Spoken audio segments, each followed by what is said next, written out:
ரவீந்திரன் துரைசாமி, இப்போ விஜய் குறித்தான அரசியல்ல நீங்க ஒரு பர்சன்டேஜ், அது உங்கள் கருத்து, உங்கள் உரிமை, ஆதவ அர்ஜுனா கருத்து, ஆதவ அர்ஜுனா உரிமைன்றது.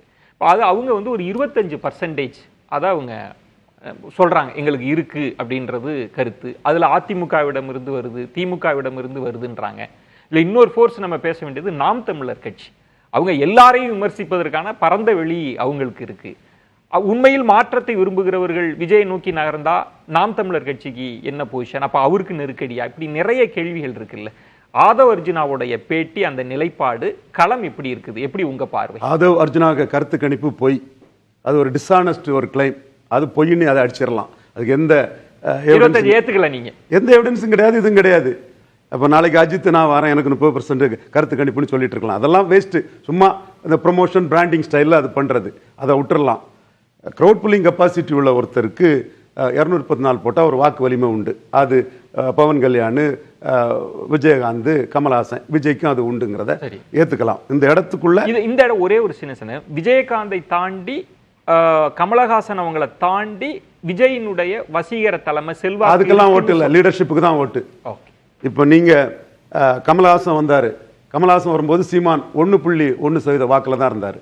கமல்ஹாசன் என்ன சொன்னார்? எம்ஜிஆர் ஆட்சி கொடுப்பான்னாரு. மக்கள் தலைவர் எம்ஜிஆர் மகத்தான மாமனிதர், வள்ளல், மிகப்பெரிய சமூகநீதியை பண்ணவர், தெருக்களில் ஜாதி பேரை நீக்கினவர், 50% இடஒதுக்கீடு கொடுத்தது, எத்தனையோ அவரை பற்றி சொல்லிட்டு போகலாம். ஆனால் சீமான் என்ன சொன்னார்?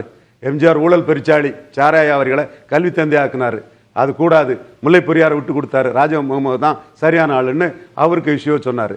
1% இருந்த சீமான் கமல்ஹாசனால் 60% போவார்னு சொல்லப்பட்ட காலகட்டம் மாறி கமல்ஹாசனுக்கு இணையான ஓட்டை எடுத்தார். அளந்து பார்த்தா 0.1% அதிகம் எடுத்தார். ஈக்குவல் ஓட்டை சீமான் எடுத்து காட்டினார்னா அப்போ நான் இப்படி ஃபார்ச்சூன் ஃபேவர்ஸ் தி பிரேவ். நான் ஒரு புரிதலுக்காக, இப்போ நீங்க திமுக அதிமுகவுக்கு மாற்றுன்னு விரும்புறாங்கல்ல, அந்த வாக்குகள் அவருக்கு வந்ததுன்னு புரிஞ்சுக்கணுமா? அப்படிதான் புரிஞ்சுக்கணுமா? சீமான் அந்த இடத்துல எல்லாரையுமே அடிக்கிறார். அதனால அந்த வாக்குங்கிற ஒரு புள்ளிக்குள்ளே போண்டா. எம்ஜிஆரை யாரும் டச் பண்ண முடியாதுங்கிற இடத்துல எம்ஜிஆர் ஊழல் பெருச்சாளி, சாராயவாரிகளை கல்வி தந்தை ஆக்குறாருன்னு எம்ஜிஆர் ஆட்சின்னு கமல்ஹாசன் சொல்லும் போது அவர் இஷ்யூல இருந்து அடிச்சார். நீங்க சொல்லுது இப்ப ஆன்டி எம்ஜிஆர் ஓட்டே இங்க இருக்குன்றீங்களா? எல்லாரும் கருணாநிதி எதிர்ப்பு வாக்குகள் பிரேவா எம்ஜிஆர் அடிச்சதுதான் சீமானுக்கு பலம், அந்த தைரியத்துக்கு கிடைச்சது, அதுக்கு தான் பலம். இப்போ விஜய் 3 எழுத்து, எம்ஜிஆர் 3 எழுத்துன்னு சொல்றாங்க. இந்த செயற்குழுல எம்ஜிஆர் இவர் விஜய் என்ன சொன்னாரு? பெரியாரையும் அண்ணாவையும் பேசிக்கிட்டுங்க எவன் அரசியல் பண்ண முடியும்னு கேட்டார். பெரியாரையும் அண்ணாவையும் அடிச்சுட்டு தான், எனக்கு அது உடன்பாடுன்னு நான் சொல்ல வரல. 8.2% நின்று எடுத்திருக்காருன்னா அதை அடிச்சு தான் எடுத்திருக்கிறாரு. இதில் இதே ஸ்டாண்டில் தான் விஜய் மாநாட்டிலே இருந்தார். மாநாடு முடிச்சதும் சீமான் என்ன சொன்னார்? தம்பி நீ பலம் நிரூபிக்காதவன். விஜயகாந்தாவது பலம் நிரூபிச்சாரு, அதனால அவர் மக்கள் நல கூட்டணின்னு 8, 10, 5 நிரூபிச்சார். நிரூபிச்சதுனால அவர் பின்னாடி 4 ஆள் வந்தா மக்கள் நல கூட்டணி ஒரு கூட்டணி அமைச்சான். பல நிரூபிக்காத ஒன்னால கூட்டணி அமைக்க முடியாது. கூட்டணின்ற இடத்திலே அவங்க வரல. இல்ல, நீங்க அன்னைக்கு கூட்டணின்னு சொன்னதுக்கு அவர் சொன்ன பதில். இப்ப என்ன ஸ்டாண்ட் எடுக்கிறாங்கன்னா திரு ரவீந்திரன் துரைசாமி, இந்த இடத்துல நீங்க ஒரு நுணுக்கம் பாருங்க. இப்ப நீங்க திரு சீமான் அவர்களை சொல்றீங்கன்னா அவர் முழுவதற்குமான மாற்று, நான் அரசியல் மாற்றத்திற்காக வந்திருக்கேன் அப்படின்னு சொல்லி அவர் எல்லாரையுமே பண்றாரு. நான் எந்த கூட்டணி எதுவுமே வேண்டான்னு அவர் தொடர்ந்து உறுதியா இருக்கிறார். ஆனா இங்கு விஜய் தரப்புல சொல்லப்படுவது, நாங்க மாற்றுலாம் இல்ல, அதிமுக வாக்குகளை நாங்க வாங்க போறோம், அங்கிருந்து ஒரு ஷிஃப்ட் நடக்குது, திமுக எதிர்ப்பு வாக்குகள் வரப்போகுது, மைனாரிட்டி வாக்குகள் வரப்போகுது, பெண்கள் வாக்குகள் வரப்போகுதுன்னு இப்ப திமுக அதிமுகக்குள்ள இருந்த ஒரு 70% இருக்குல்ல, இதுல இருந்து முதல்ல இதை ஒத்துக்குங்க. கடை விரித்தேன் கொள்வார் இல்லை. 1% பலம் கொண்ட ஒரு கட்சி கூட பலம் நிரூபிக்காத விஜயை ஏத்துக்க மாட்டாங்க, கூட்டணிக்கு வரமாட்டாங்கிற ஸ்டேட்மெண்டா நான் சொன்னேன். அது இன்னைக்கு வர இருக்குது.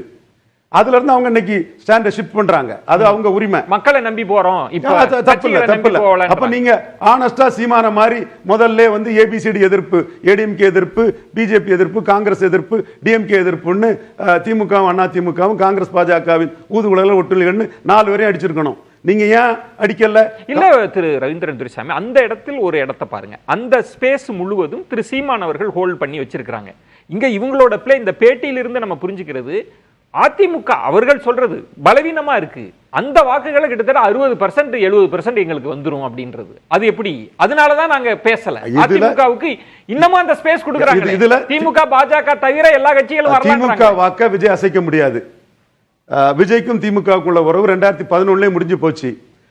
பிசினஸ் வேற ஃப்ரெண்ட்ஷிப் வேறன்னு கமல்ஹாசன் படத்தை தான் சத்யம் தியேட்டர்ல ரிலீஸ் பண்ணும்போதே அது பிறகு அனில் மாறு உதவி, அதுக்கு பிறகு ஜெயலலிதா தலைவா படத்தில் அடிக்கிறதும், அம்மா தாயை காப்பாத்து கதை முடிஞ்சு மோடியை கோயம்புத்தூர்ல போய் பார்த்ததும், ஜெயலலிதா தான் பல நிரூபிக்காத விஜய்க்கு ஒன்றும் கிடையாதுன்னு தெளிவா 6% ஓட்டு விஜய் மோடியை பார்த்த பிறகும் உயர்த்தி காட்டி விஜய் சீரோனி காட்டினது முதல்ல ஜெயலலிதா அம்மையார்.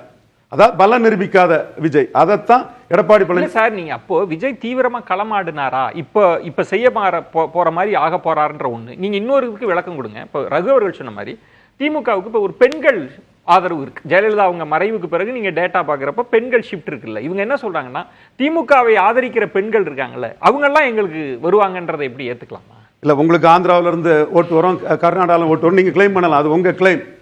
எந்த ஒரு புது கட்சி வரும்போதும் ஆளுங்கட்சி அதிகாரத்தில் இருந்த கட்சி பலகீனப்படல. அது பலகீனப்படுறது பலகீனமா ஆளுங்கட்சியை தோற்கடிக்க முடியாத கட்சிகள் தான் பலகீனப்பட்டது. அதே மாதிரி எந்த ஒரு திரைக்கலைஞர் வரும்போதும் பலகீனப்பட்டது எம்ஜிஆர் ஜெயலலிதாவை தலைமையேற்ற கட்சி தான் பலகீனப்பட்டிருக்குது. இப்பவும் இன்னைக்கு தமிழ்நாட்டில் பலகீனப்பட்டு இருக்கக்கூடிய கட்சிங்கிறது தெளிவா அதிமுக தான்.